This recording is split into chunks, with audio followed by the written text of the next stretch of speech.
কেমন ভাবছে বাবা? ভাবছে তারা যারা আমার মতো নিজের অধিকার থেকে বঞ্চিত, যারা আমার মতো নিজের সর্বস্ব পেরিয়ে নিঃস্ব রিক্ত হয়ে এই ভিখারির মতো জীবন যাপন করছে। ওসব কথা থাক বাবা, মুসলিমে জন্মের জন্য তো আজকের ইতিহাস বদলাবে না বাবা। কেন কেন বদলাবে না রে শঙ্খ? ওই রাজনীতি তাদের প্রতিশ্রুতি টাকা দিচ্ছে, গরিবী হটাও স্লোগান কি তাদের মন গড়া মন্ত্র? বাবা 5 বছরের রিটায়ার্ড শিক্ষক এই স্বাধীন বিশ্বাস তার পেনশন থেকে বঞ্চিত, গরিব লোকদের ছেলে হয়ে শিক্ষিত হয়ে উঠল আজ বেকার। তবে রাজনীতি কাটি হ্যাঁ হ্যাঁ, রাজনীতি।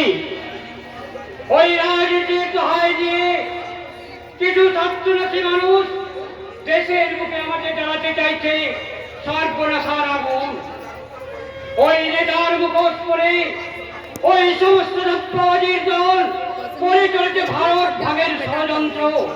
তোমার এই নিষ্ফল অভিযোগ আজ আর কেউ শুনবে না বাবা। শুনবে কেন? তারা তো সচক্ষে দেখেছে ওই স্বাধীনতা সংগ্রামের রক্তক্ষয়ী ইতিহাস। ওরা তো অনুভব করেনি ওই দেশ প্রেমী ক্ষুদ্রাম জাতির আত্মত্যাগের বলিদান।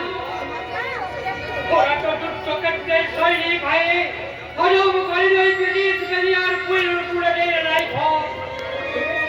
তুমি শান্ত, দেখুন তো বাবা, চাচি আমি তোমার আদর্শে গড়া তোমার সন্তান মাথা উঁচু করে বাঁচবে বাবা, মাথা উঁচু করে বাঁচবে। মাস্টার মশাই আপনার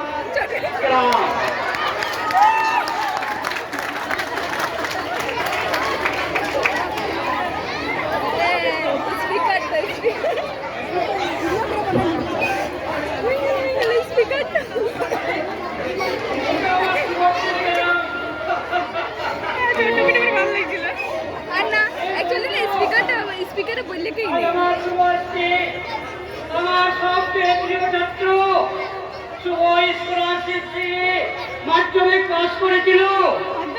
আমার নিজের হাতে গড়া সেই সময় ডাক্তারি পড়ছে রে, ডাক্তারি। দিদিকে সংবাদটা দিয়ে তাড়াতাড়ি রেস্টুরেন্টটা খুলে আনি।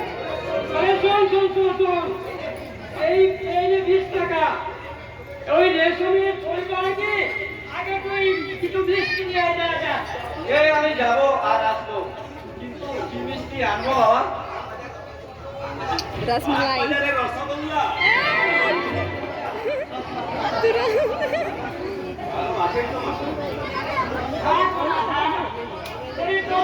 থাকতে এই বুড়ো মাস্টার মশাই কি কখনো খারাপ থাকতে পারে?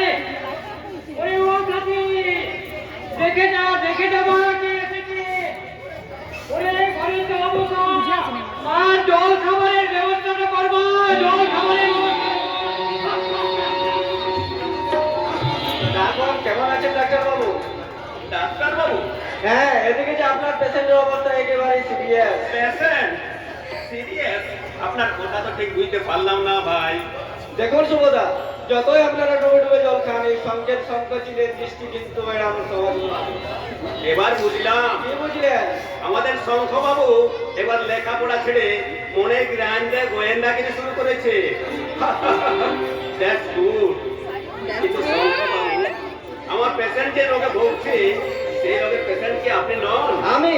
ওরে বাবা, আমি ওসবের ধারে কাছেও আরে দাঁড়িয়ে যে মোকার মতো দাঁড়িয়ে আছিস, সামনে গিয়ে বল।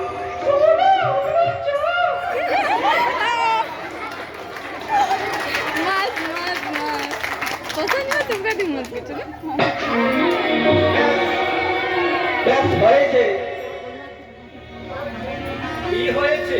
যা হওয়ার নয় তাই হয়েছে। এবার বুঝলেন আপনার পেশেন্ট কতখানি সিরিয়াস? বাবা যাচ্ছি। ডাক্তার বাবু, আপনার পেশেন্ট রইলো, সঠিক ট্রিটমেন্ট কিন্তু হওয়া চাই, মনে রাখলাম। আপাতত ওই ঘরে, কারণ এই ঘরে বসে ডাক্তার বাবুর পাশে বসে তার পেশেন্ট দুটি হাত ধরে আবেগ জড়ানো কণ্ঠে বলবে, কতদিন পরে একটু তোমায়